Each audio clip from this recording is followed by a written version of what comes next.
السلام عليكم. عارفين يا جماعة، انتوا لما تبقوا قاعدين طول اليوم والدنيا ساكتة من حواليكوا، مش سامعين بس غير صوت السكات. انا بقى عشت احساس الوحدة المؤلم ده. عشت احساس الوحدة بالغربة، واحساس الوحدة بالفقد والفراق. اما عن الغربة فانا ولادي كلهم ما شاء الله اتغربوا عني من وهم عندهم من 16 او 17 سنة لحد بسم الله ما شاء الله ما يبقى عندهم 26 سنة. بعد كده بقى يبدأوا يقرروا هينزلوا مصر، يبدأوا يشوفوا حياتهم، هيبدأوا يشوفوا حياتهم، هيعملوا كارير ايه، هيتجوزوا امتى، هيكونوا أسرة امتى، يعملوا بيت وعيلة امتى، الله أعلم. أو هيقرروا إنهم يكملوا في الغربة وخلاص اتأقلموا مع الجو هناك وشافوا حياتهم وهيعيشوا ويكملوا بقية عمرهم هناك. ففي الحالتين أنا عايشة في وحدة أليمة جدا جدا ومتعبة ومؤلمة وموجعة جدا جدا جدا.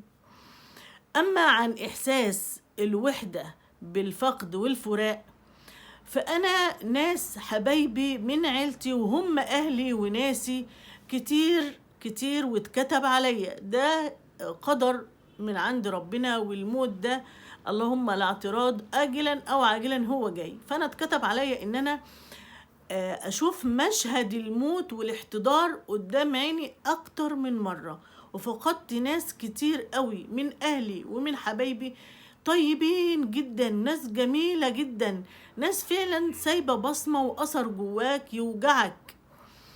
فأنا يا جماعة من خلال تجربتي بنصح كل الناس إنها أولا ما تسيبش نفسها للوحدة، تحاول تخرج للناس للمجتمع، تشوف الدنيا، تكون صداقات، تروح نادي، تروح جيم، تلعب رياضة، تضيع وقتها، تشغل وقت فراغها، تتعرف على الناس، تكون علاقات، تكون صداقات. ما تسيبوش نفسكم للوحدة. وبنصح كمان حبايبهم اللي قريبين منهم ان انت لو شايف حد من اهلك ومن حبايبك في وحدة، قدم له يد المساعدة، قدم له المساعدة. انت ابدأ بالمبادرة، بادر انت وقرب منه وطلعه من وحدته، لانه اصعب شيء في الدنيا الوحدة، بيعمل جوه الانسان تراكمات وهي اللي بتسبب فيما بعد الاكتئاب. والفراق بالفقد بقى ده شيء مش بايدينا. كل اللي علينا واللي انا بنصح بيه واللي احنا نقدر نعمله ان احنا نقرب قوي من اهالينا ومن ناسنا ومن حبايبنا، ونقدم لهم كل البر اللي نقدر عليه، ندهم كل الحب، ندهم كل الحنان، ندهم كل حاجة حلوة جوانا. اللي نقدر نعمله حلو كله نعمله لهم ونقدمه لهم ونقرب منهم ونحتويهم.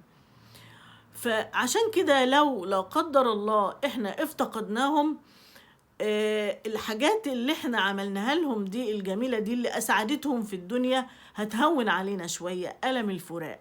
هفتكر انا الحمد لله ما قصرتش، انا الحمد لله كنت بار باهلي وقدمت لهم كل شيء جميل انا اقدر عليه. فالاحساس ده هيهون عليك كتير من الام الفقد.